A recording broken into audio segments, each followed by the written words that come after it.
من الامور الطبيعيه لما بتضيع منك حاجه بتلاقيها بعد يوم، بعد يومين، بعد ثلاثه، المهم بتحصل عليها وبتلاقيها بعد فتره وجيزه. لكن لما تضيع منك حاجه وتلاقيها بعد 35 سنه، لا ستوب عندك كده. 35 سنه معقول؟ مش ممكن ان الحاجه تختفي عني وتظهر بعد 35 سنه. ده موضوع حلقتنا النهارده. طياره اختفت بالطاقم اللي عليها، بالركاب، بكل محتوياتها، ما ظهرتش على اي رادار على مستوى العالم، وظهرت بعد 35 سنه. ظهرت عادي كده؟ لا، ده ما ظهرتش عادي كمان، ده ظهرت محلقه في المطار في الاعلى، وهبطت في المطار بكل سلام، واللي اتعرف عليها هم العمال اللي موجودين في المطار ناتج الاعلانات القديمه بتاعه الطياره دي من 35 سنه. ده موضوع حلقتنا النهارده. قبل ما نبتدي الحلقه بتاعتنا النهارده اتمنى نعمل لايك للفيديو ده ونعمل اشتراك في القناه ونفعل زر الجرس بحيث ان يجيلكم كل جديد. وتفضلوا معايا نبتدي الحلقه الغامضه بتاعه الطياره دي.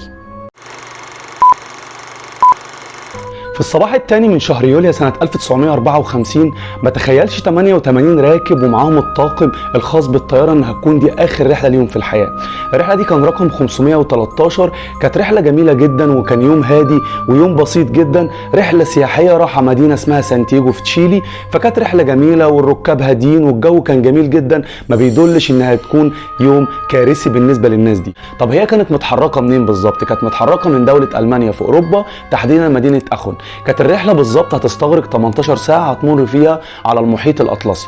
الرحله دي زي ما قلت لكم في الاول كان فيها 88 راكب، وكان برضو عليهم 4 اشخاص. الاربع اشخاص دول هم الطاقم الخاص بالطياره. وفجاه بدون اي مقدمات تختفي الطياره ولا يظهر لها اي اتصال بالمركز الرئيسي بالمانيا ولا حتى اي حد يعرف عنها حاجه. يبتدوا يبلغوا المكان اللي هو دوله تشيلي او المطار اللي هتنزل فيه الطياره وصلت ولا لا، بحيث ان احنا مش لاقيينها على الرادار.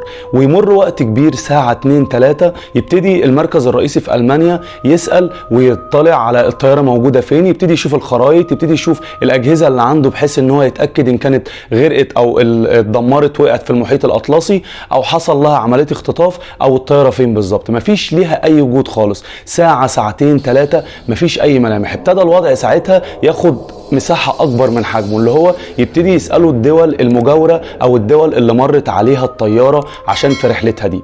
برضو نفس الإجابة إن مفيش أي تفاصيل ولا في أي حاجة تدل على الطيارة. ده البحث قائم، وتحديدا الدول اللي شاركت في البحث ده كانت 30 دولة شاركوا بالدعم إن هم يقدروا يوصلوا للطيارة المفقودة.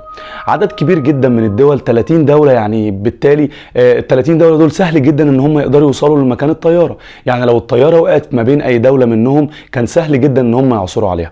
بس للاسف الطياره فضلت مختفيه فتره كبيره. يمر يوم، يومين، 3، شهر، شهرين، 4، يمر سنه بالكامل. سنين عدت ومحدش قدر يوصل للغز الطياره. الطياره موجوده فين؟ مفيش اي اشلاء، اي حطام طياره، اي حاجه. لفوا المحيط كله بالكامل، مفيش اي اثار للطياره.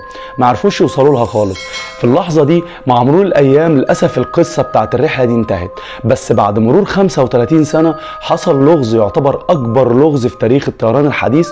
ظهور الطياره محلقه في مطار وهبطت في المطار ده. طبعا كان امر غريب جدا ان طياره بعد الاختفاء التام ده كله تظهر بعد 35 سنه، وشكلت يعتبر اكبر لغز في تاريخ الطيران الحديث. في 22 اكتوبر سنه 1989 تحديدا كانت الطياره 655 هتتحرك خلاص، والطيار بيعد ان هو خلاص هيقلع من على الممر الخاص بالاقلاع. وفجاه وبدون اي مقدمات الطيار بيبص للسماء كده، فجاه لقى طياره بتحلق فوق المطار. كان المطار ده اسمه بورت أليجري في البرازيل. الطياره فضلت تحلق. الطيار كان مستغرب، يا جماعه طب يبلغ الاستعلامات، يبلغ القسم او المركز الخاص بالطيران في الوقت ده اللي هو موجود في المطار، يا جماعه الحقوني في طياره بتحلق وهتهبط على نفس الممر. اللي كان مستغرب، هم كمان مش عارفين الطياره دي جايه منين او تابعه لانهي خط او مكانها ايه وظيفتها بالظبط، ولا جت هنا ازاي. طبعا كان انتابت الغرابه على الكل. وفجاه الطيار بكل مرونه وبكل يعني خبره منه قدر يبعد عنها. كان ساعتها هتسبب كارثه كبيره جدا لان الطيارتين كانوا هيصطدموا ببعض. بعد ما هبطت الطياره دي لارض المطار في شكل غريب جدا والكل كان مستغرب، ابتدى الناس ينتظروا يشوفوا الطياره دي مين اللي هينزل منها. طبعا عدى 5 دقائق، 10 دقائق، لحد ما وصل لنص ساعه. ابتدى هنا بقى في اللحظه دي الوضع ياخد وضع او شكل غريب اكتر. بمعنى يعني معناتها ان الطياره المفروض بعد ربع ساعه او نص ساعه بيكون كل الركاب اللي موجودين فيها بيبتدوا ينزلوا، او الطاقم اللي موجود بيبتدي ينزل. مفيش حد نزل خالص وكل الدنيا ساكته وكل متاهب الموقف. ابتدت السلطات اللي موجوده موجوده في المطار تقول لك لا ده الوضع كده خد وضع اكبر من حجمه، بمعنى ممكن تكون الطياره دي كده فيها متفرقعات، او ممكن تكون الطياره دي كده تنفيذ عمليه ارهابيه. ابتدى الامن يطوق المكان كله، وابتدى السلطات تتكلم، وابتدى التلفزيون هناك يتكلم في البرازيل، يا جماعه في طياره موجوده في مطار بورتو أليجري، الطياره دي فيها مشاكل كبيره جدا ولازم الدنيا كلها تعمل طوارئ بحيث ان احنا نتاكد ونقرب من الطياره دي خطوه خطوه لحد ما نتاكد ان الطياره دي سالمه على الناس كلها. طبعا كله نادوا السلطات وكله نادى في الميكروفونات، كله يبتعد وكله ياخد وضع الاستعداد، لان كده خلاص كله بقى واثق عنده استعداد وواثق ان دي عمليه ارهابيه. واحده واحده ابتدوا الامن يقرب للطياره يشوف الطياره دي فيها ايه. طبعا قبل ما الامن يتدخل وخطوه خطوه ابتدوا يجمعوا معلومات كبيره جدا عن الطياره دي، وللاسف المعلومات الغريبه جدا اللي وصلوا ليها ان الطياره دي تابعه لطيران سانتياغو. لما الناس تحققت اكتر من الموقف ولما العمال اللي موجودين ابتدوا يبصوا على الطياره، في حد من العمال وضح لهم يا جماعه ده الطياره دي تابعه لطيران سانتياجو. طيران سانتياجو ده اتقفل سنه 1956 بعد المشكله الطياره اللي طارت واختفت فجاه دي، وبتسلسل الاحداث وفضلوا يتاكدوا اكتر، للاسف تاكدوا التاكد تام ان هي دي الطياره اللي اختفت من 35 سنه. فاللحظه دي ابتدى الكل يستغرب وابتدى الموضوع ياخد شكل اغرب وشكل اكتر غرابه عن الاول. الاول كان الموضوع بيتكلموا في موضوع ارهابي، لا ده الموضوع دلوقتي كله صابوا الفضول ان يخش الطياره ويشوفوا الطياره جواها ايه. طبعا الكل اجمع خلاص ان هي دي الطياره نتيجه الاعلانات والاستيكرات اللي موجوده على الطياره من الخارج، يا جماعه هي دي الطياره يلا ندخلها. ابتدى الامن يمشي خطوه خطوه خطوه في خطوه لحد ما يخش الطياره، وهقول لكم لقوا ايه في الطياره. سرعان ما الامن خلاص قرر اقتحام الطياره، وفجاه خلال لحظات خلاص هيتم عمليه اقتحام الطياره.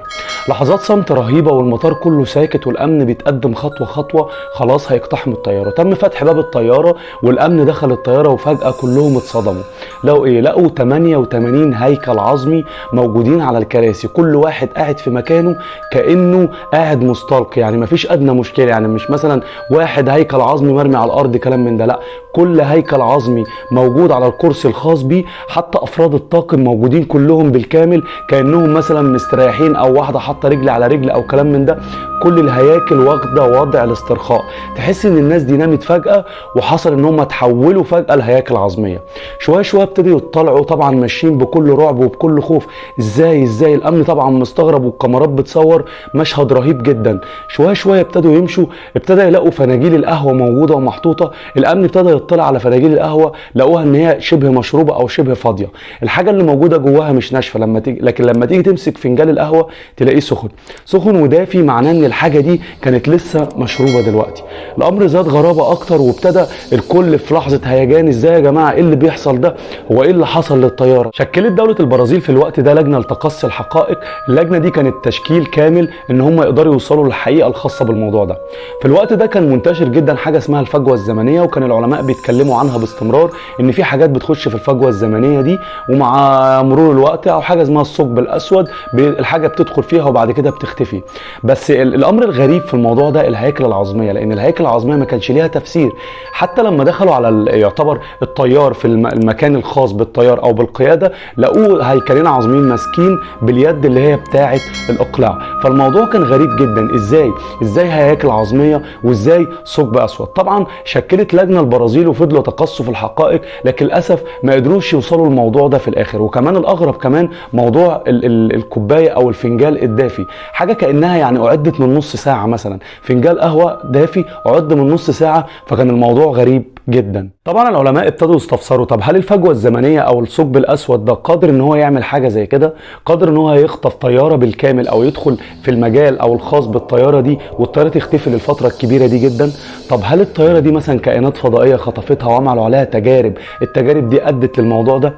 طب ايه الموضوع اللي كان غريب فيه؟ ان فجاه الطياره اتحولت بالمشهد ده، يعني تحس ان الهياكل العظميه اللي موجوده جوه الطياره او الناس اللي كانوا موجودين فجاه بقوا هياكل عظميه. ليه؟ لان انت لو اي شخص اتحول هيكل عظمي ناتج حدوث شيء، ممكن يبقى مرمي على الارض، ممكن يكون الطياره متهالكه من جوه، ممكن يكون الموضوع عمره ما يكون مرتب بالشكل ده. لان احد الناس لما وضح ان الناس اللي موجوده جوه الطياره باينين كانهم لسه يعني الناس مستلقيه مستعدين الطياره هتقلع. فظل الموضوع عالق باذهان الجميع لان الموضوع كان غريب جدا، وللاسف ما لقولوش اي نتيجه او اي حاجه. وظل موضوع اختفاء طياره 513 وظهورها بعد 35 سنه عالق في اذهان الناس ان شيء مش هيتكرر ومش هيحصل في تاريخ الطيران الحديث في العالم. كده تكون نهايه الحلقه معانا النهارده. اتمنى نعمل لايك للفيديو ده ونعمل اشتراك في القناه ونفعل زر الجرس بحيث نجيل كل جديد، وشكرا لمتابعتكم لينا قناه فكره مع ابراهيم.